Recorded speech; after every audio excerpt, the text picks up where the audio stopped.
independence, we doubled the number of protected areas.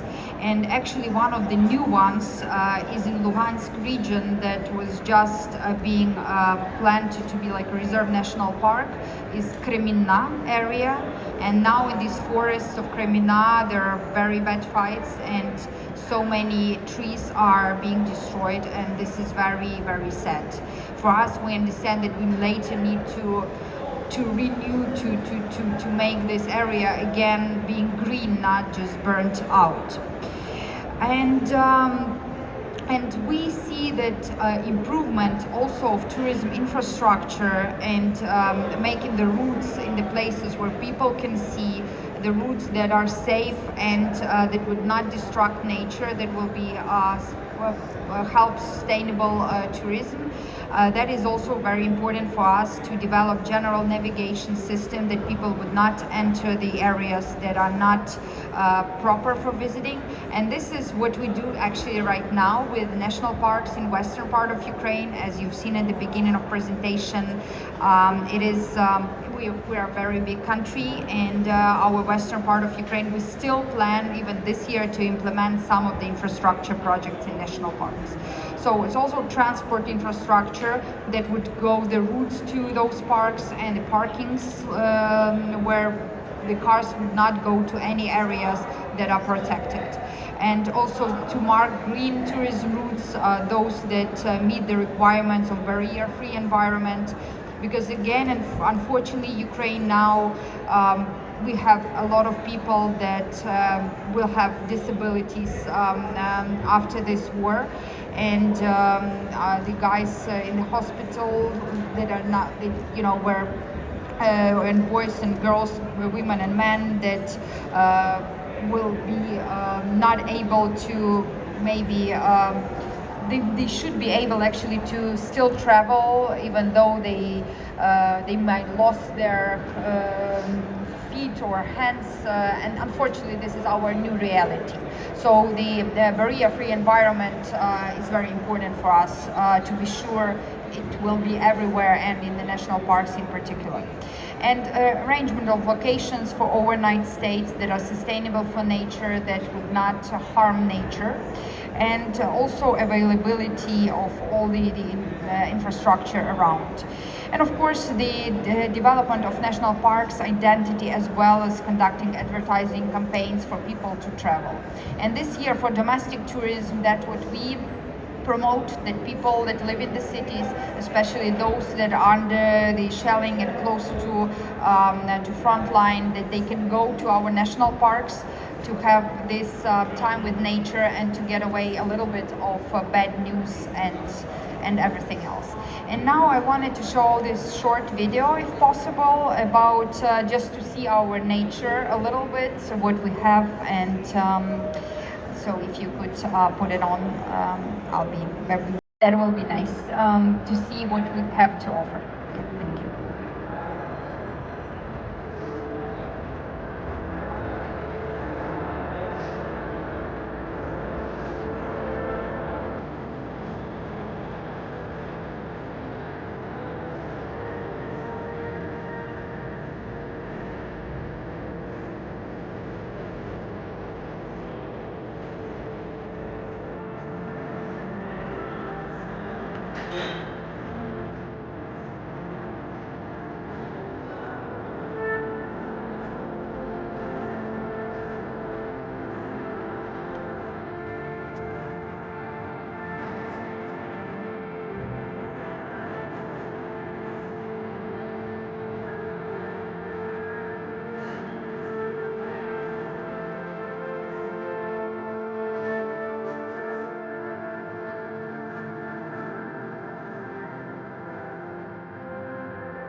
So yes, this is our country, and that's why we are fighting for it, because we love it, and we want you to see it after it's possible to travel to Ukraine again. And I want to thank for the author of this video, Artem Shimbayev. He made this video. It's like actually 1.5 hours. It's called A Big Trip in Ukraine, and they created this app called T-Travel, where you can download the routes in like about Ukraine, some of the routes you can see and follow them in this app that are shared by people. So for us, yes, it will be very important to use this, our potential to later attract tourists, and I think that actually this restarting point could be a natural site. But also what is important for us, that we have the beautiful, we call the pearl of Ukrainian tourism, Crimean Peninsula, which recovery is extremely important for us, because we think that it should not stay the military base in any way, and it should become again the tourism pearl, the tourism destination, open to visitors from all around the world. And we want to transform it into a one-year tourism resort that would be sustainable, that would integrate it into a unique Black Sea ecosystem, and that would not be only summer vacation destination. And we will later, I'm sure, we will invite travelers who are interested not only in beach vacation, but in general seeing this beautiful nature, because it's not hot, there is no crowd, and reasonable prices. Unfortunately, we didn't have any videos from Crimea in that video, because it was produced current years, and Crimea is occupied currently, temporarily, unfortunately. And yes, this what we want to share about Crimea is hiking, local food, cultural roots, outdoor activities, wellness, festivals, and mice industry. But this is the future, and we are looking into. But at this moment, we want to, to send you this our main message: to be brave, support Ukraine now the way you can do it. I don't know, order some products by Ukrainian craft producers that have this little sustainable producing of food, cheese, some of the local embroidery shirts. We have a lot of that, and you can order it online from Ukraine. That would be a help for our businesses who still operate, who still work, and don't relocate to any other countries. I don't know, buy something with Ukrainian companies, try to work with them. A lot of them are relocated to Europe too, and we're sure that later they will be back on Ukrainian market. Book your future tours to Ukraine from Ukrainian tour operators, because they also need your support. They still are working. They don't have any tourists now, because we only have domestic tourism, as I mentioned at the beginning. And keep with the sanctions, and plan your visit to Ukraine in future after our victory, after the war is over, after the peace go not only Ukrainian land, but I'm sure everywhere else. Then we'll be more than happy to welcome you in Ukraine, and now you can build the partnerships to restart and to help us rebuild tourism in future. So thank you very much, and enjoy your stay.